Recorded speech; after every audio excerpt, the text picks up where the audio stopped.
banyakubahwa abayobozi b'inzego nkuru z'igihugu cyacu muri hano, abayobozi mu nzego zitandukanye, abanyacyubahiro mwese, abanyarwanda mwese, mbanje kubasuhuza, ndizera ko mwese mumeze neza no muri ibi bihe bigoranye. Nk'ubusanzwe rero, nk'ibisanzwe turi hano mu muhango wo kwakira indahiro y'abaminisitiri bashya biyemeje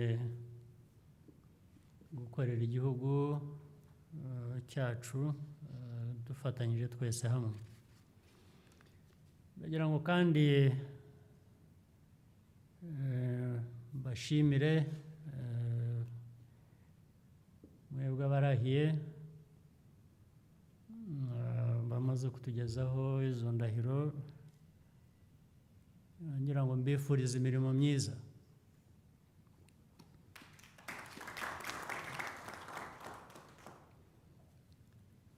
Nubwo abarahiye ari bashya muri izi nshingano barahiriye hano, basanzwe bakorera igihugu mu nzego zitandukanye. Ubu ni uguhabwa indi mirimo gusa, ni uguhabwa izindi nshingano ndetse zishobora kuba ziyongereyeho kurusha izo bakoraga.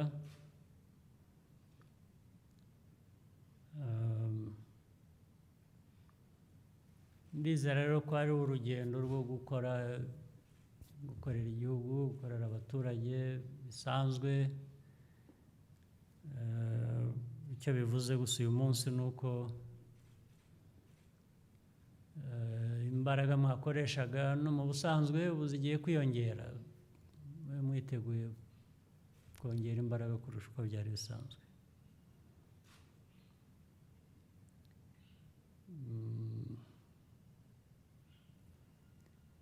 Ibi ni ukubisubiramo gusa,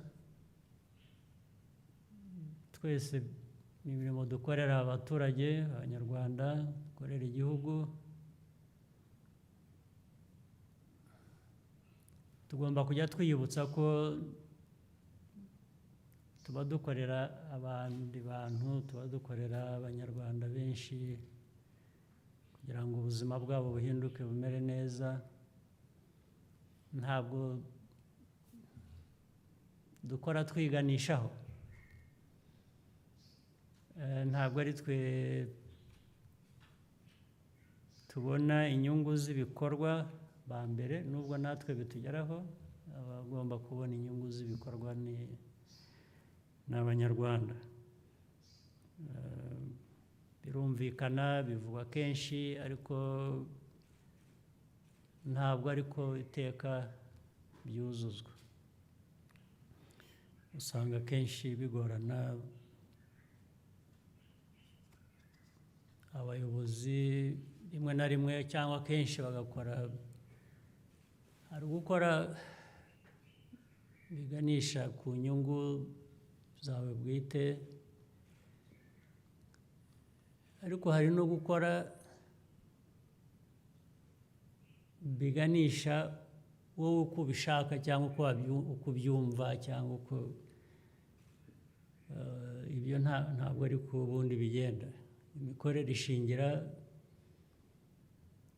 ku byo twumvikanyeho twese nk'igihugu, nk'abanyarwanda, mu nzego zitandukanye. Hajyaho uburyo, hakajyaho ingamba, hakajyaho politiki, hakajyaho bikubiye hamwe by'abantu bumvikanyeho, tugakora tuganisha muri iyo nzira. Ntabwo ari gukora wowe gusa nk'uko ubyumva, ngo yewe uko mbyumva ni uku niko ngiye gukora. Akenshi nibyo bizana ibibazo gukora uganisha ku nyungu zawe gusa bwite, hari no gukora uganisha mu bitekerezo byawe bwite gusa uvuga uti yewe uko mbyumva niko ngomba kubikora. Aho hombi niho hakunze kuba ikibazo. Nibwira ko abayobozi iteka bajya bagerageza kubyiyibutsa ndetse rimwe na rimwe cyangwa kenshi bakabyirinda aho byagaragaye. Ni ugukorera rero inyungu z'Abanyarwanda, kandi bo bazi uko izo nyungu izo ari zo, bazi uko zigomba kubageraho.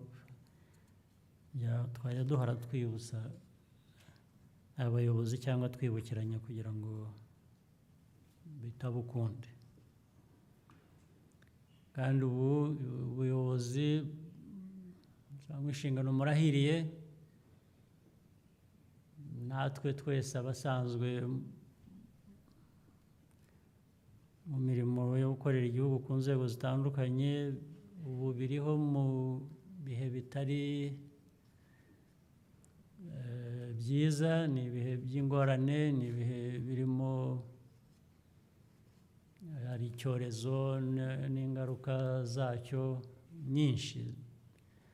Ni ukuvuga rero ngo imirimo dukora n'inshingano dufite byagiye byiyongera uburemere inshuro nyinshi, byagize ingaruka ku ubukungu bw'igihugu, bifite ingaruka ku buzima bw'abantu, bifite ingaruka nyinshi ku buryo tugomba gukomeza kugerageza gukoresha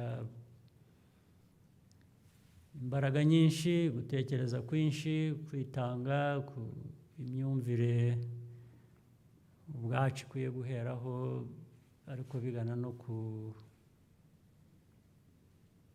baturage kugira ngo bumve ko ikibazo uko giteye, ibyo bari badutezeho kenshi ntibiboneka nk'uko bikwiye, ntibyihuta. Ariko ibyangombwa ni uko baradusobanura. Iyo usobanuriye abantu ikibazo icyo ari cyo, uko giteye, ingamba ufite, bigerageza gukora, byoroshya uburemere bw'ikibazo iyo abantu bakiganira, ndetse ahenshi umuti ukaboneka. Ndabifurije rero nanone imirimo myiza, kandi n'ubufatanye dushaka guhora dushyira imbere ku nzego zose,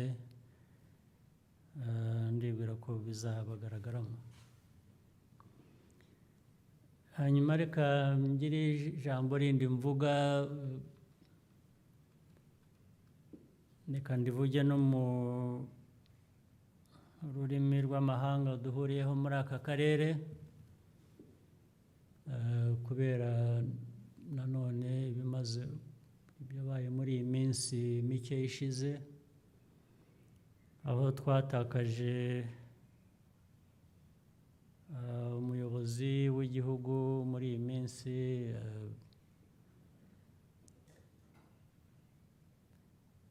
I cannot end my remarks without expressing on my own behalf and on behalf of the government and the people of Rwanda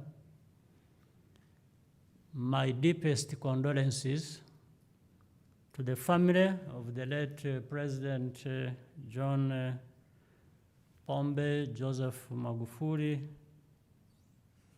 and to the entire Tanzanian nation.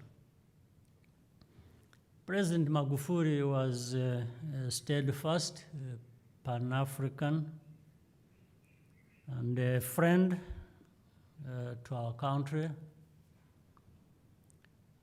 Rwanda stands in solidarity with Tanzania and with the President Samia Suluhu Hassan at this difficult moment.